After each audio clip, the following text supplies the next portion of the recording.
This is my son Frank's dog, Smooth, a husky mix, and he's staying with us a few days.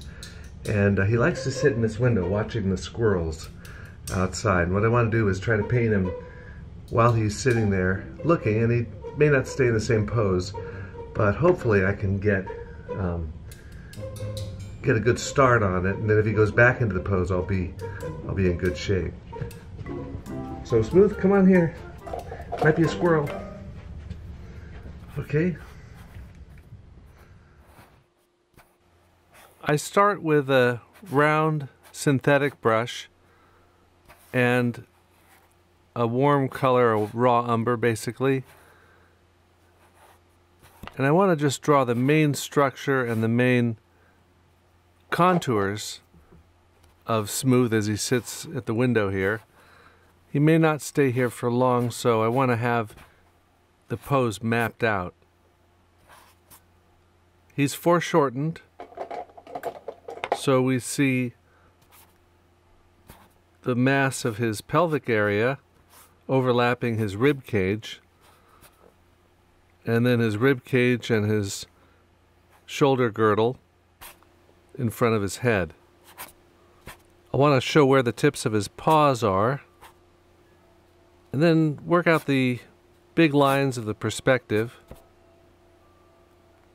where his ear is.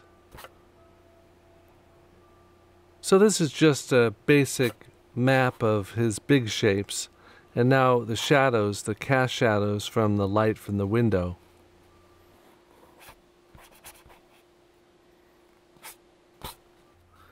And let's start putting some color and tone on his body itself, the black of his back in shadow,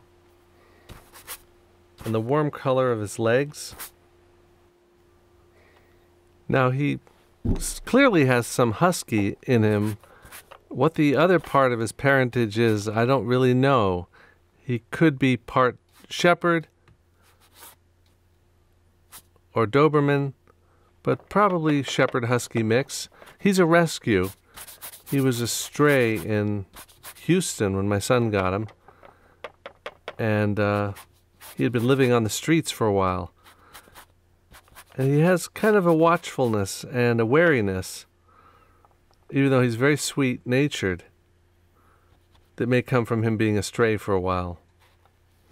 Now I put a tone over the whole thing just to get rid of the white and to kind of unify those warm areas. The paint that I'm using is gouache, which is really very similar to watercolor if you use it without white. And so far I'm using it transparently primarily. And you can do washes over those preliminary lines, and that won't really dissolve them very much.